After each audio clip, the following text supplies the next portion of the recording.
નમસ્કાર મિત્રો, મારી યુટ્યુબ ચેનલ સંજય પટેલમાં આપનું હાર્દિક સ્વાગત છે।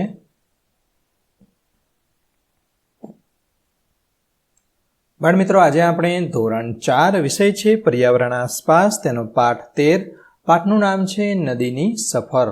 તેની સ્વઅધ્યયન પોથી જે આ વર્ષે નવી આવેલી છે તેનું સંપૂર્ણ સોલ્યુશન આજે આપણે આ વિડીયોની અંદર જોઈ રહ્યા છીએ।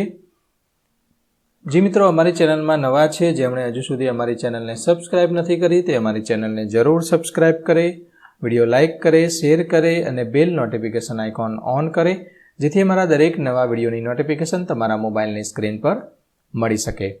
મિત્રો, આ દરેક વિડીયોનું PDF સ્વરૂપે સોલ્યુશન મેળવવા માટે તમારા મોબાઈલના પ્લે સ્ટોરમાં વિશ્વગુરુ સ્ટાન્ડર્ડ 1 થી 12 ગુજરાતી સર્ચ કરી એપ્લિકેશન ઇન્સ્ટોલ કરી શકશો। તદ્દન ફ્રી એપ્લિકેશન છે, કોઈપણ પ્રકારનો ચાર્જ તમારી પાસેથી લેવામાં આવતો નથી।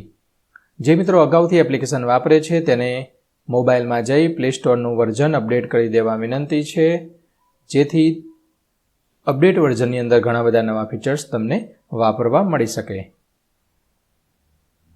શરૂઆતની સ્ક્રીન આવી જોવા મળશે, તેમાં સ્વઅધ્યયન પોથી પર ક્લિક કરી ધોરણ પસંદ કરી વિષય પર ક્લિક કરતા વિડીયોના ઓપ્શન પરથી તમે વિડીયો જોઈ શકશો અને પીડીએફના ઓપ્શન પરથી તમે PDF સ્વરૂપે સોલ્યુશન મેળવી શકશો।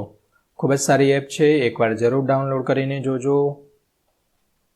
ચાલો સોલ્યુશન શરૂ કરીએ છીએ। તેમાંનો પહેલો પ્રશ્ન, વિધાનોને ખરું કે ખોટું કરી દર્શાવવાનું છે। તો ગટરનું પાણી ચોખ્ખું હોય છે, ખોટું। ચોખ્ખું થોડી હોય, ગંદુ હોય। આપણે નદીમાં કચરો ઠાલવવો જોઈએ, ના ઠાલવવો જોઈએ, પાણી ગંદુ થાય। પ્રાણીઓને, ગાય ભેંસ બધાને પાણી પીવા માટે જોઈએ। દરિયાનું પાણી ખારું હોય છે, સાચી વાત છે। પૂર આવે ત્યારે નદીમાં ખૂબ જ પાણી હોય છે, સાચું। પાંચમું, ખાબોચિયાનું પાણી પીવા લાયક હોય છે, ખોટું।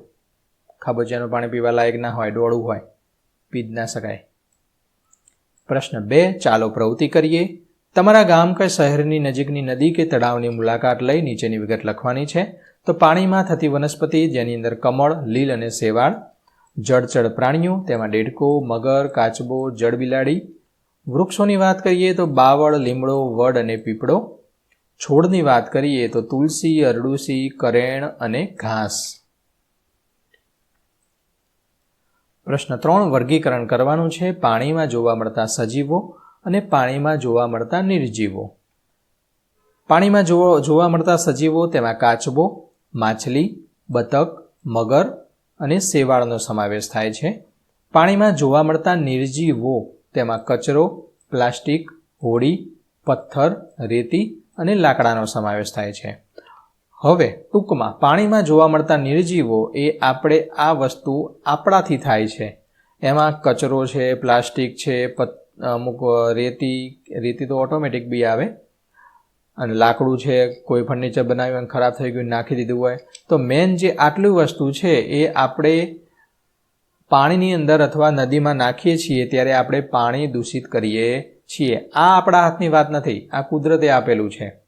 એ કુદરતે બધું સંતુલન રાખવા માટે આ બધું બનાવેલું છે, પરંતુ આપણે આ કચરો, પ્લાસ્ટિકના બધું નાખીએ એટલે આ જે જીવજંતુ છે આ બધું ખાય એટલે રોગચાળો ફાટે અથવા મરી જાય ને એવું બધું થાય છે। ટૂંકમાં એવું આપણે કરવું જોઈએ નહીં। ટૂંકમાં આ તો તમને થોડું વધારે સમજાવવા માટે તમને કીધું છે, બાકી એવું કંઈ લખવાનું આવતું નથી। પ્રશ્ન 4, પાણીનો રંગ ના બદલતી વસ્તુ પર ગોળ કરો અને રંગ બદલતી વસ્તુ પર ચોરસ કરો। સૌ પ્રથમ રંગ બદલતી વસ્તુ આપણે ગોળ કરવાનું છે, જોઈ લઈએ। પાણીના રંગ ના બદલતી વસ્તુ પર, એટલે કે પાણીનો રંગ બદલાય નહીં, પાણીની અંદર એ વસ્તુ ઓગાળો તો રંગ બદલાય નહીં। તો ખાંડ, પાણીની અંદર ખાંડ નાખો તો રંગ બદલાશે નહીં। મીઠું, શુદ્ધ મીઠું હશે તો નહીં બદલાય, બાકી જો એવું દેશી કે કોઈ એવું મીઠું હશે તો સફેદ જેવું થોડું પાણી થશે। લીંબુનો રસ પાણીમાં નાખો તો પણ કોઈ કલરમાં ફેર પડે નહીં। સાકર ઓગળી જાય, કોઈ કલરમાં ફેર પડે નહીં।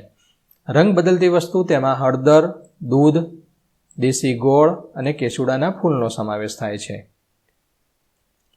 પ્રશ્ન 5, ખાલી જગ્યા પૂર્ણ કરો। પહેલું, જળચર પ્રાણી પાણીમાં રહે છે। ઉનાળામાં નદીમાં પાણી વધારે હોય છે। નદીમાં ફેક્ટરીનું પાણી ઠાલવવાથી પાણી ગંદુ થાય છે।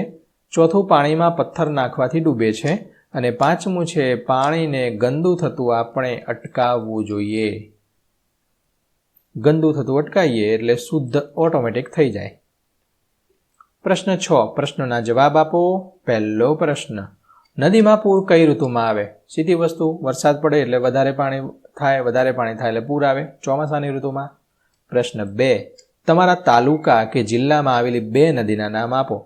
અહીંયા હું ઉદાહરણ તરીકે લખું છું, અમારા જિલ્લામાં ભાદર અને આજી નદી આવેલી છે. હવે તમે ભાદર અને આજી લખી શકશો નહીં. ભરૂચ કે એ બાજુ કોઈ રહેતા હોય તો તે નર્મદા લખી શકે, અથવા ઓલી બાજુ રહેતા હોય તો અમદાવાદ બાજુ હોય તો સાબરમતી લખી શકે. તો આવું બધું તમે તમારી જે જિલ્લાની અંદર અથવા તાલુકાની અંદર જે નદી આવેલી હોય એ લખવાની છે. ઓકે, આના લખી દેતા અને ખબર પડી જશે તમારા ટીચરને. ત્રીજું, નદી આપણને કઈ રીતે ઉપયોગી છે? તો નદીનું પાણી ખેતરમાં સિંચાઈ માટે ઉપયોગી થાય છે. નદી પર બંધ બાંધીને પાણીનો સંગ્રહ કરવાથી ભૂગર્ભ જળ વધે છે. પ્રશ્ન 4 છે, નદીમાં કચરો નાખવાથી શું થાય? પાણી ગંદુ થાય. પાણીમાં રહેતા જળચર જીવો મૃત્યુ પામે. અગાઉ મેં કીધું હતું તે જ આવ્યું. 5મું, કારખાના અને ફેક્ટરીનું પાણી કેવું હોય છે? કેમિકલયુક્ત, ખૂબ જ ગંદુ. જમીન, જો એ પાણીને જમીન પર છોડવામાં આવે સતત 4-5 વર્ષ સુધી, તો એ જમીન છે, ધારો કે લાલ કલરનું કેમિકલયુક્ત પાણી છોડવામાં આવે તો જમીનની અંદર જ્યારે વરસાદ પડે ત્યારે પણ તે ખાબોચિયું ભરાય ને તો ત્યાંની અંદર પણ લાલ કલરનું પાણી થઈ જાય.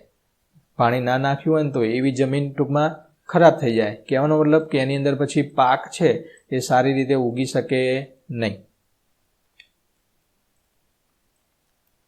પાણીમાં રહેતા સજીવોના નામ શોધો અને લખો.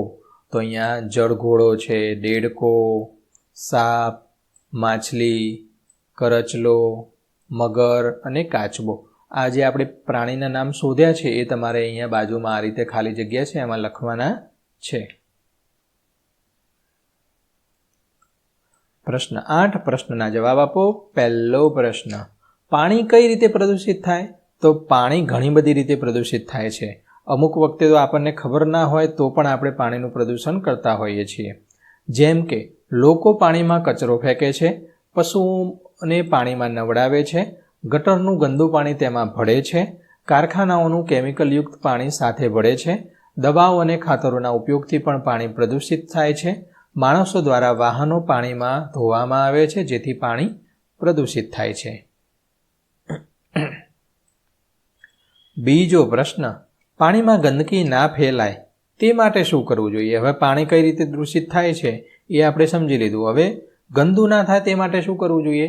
તો પાણીમાં ગંદકી ન ફેલાય તે માટે કચરો પાણીમાં ન નાખવો જોઈએ, પાણીમાં પશુઓને નવડાવવા ન જોઈએ. અહીંયા જે બધું હતું એનું ઊંધું લખવાનું છે.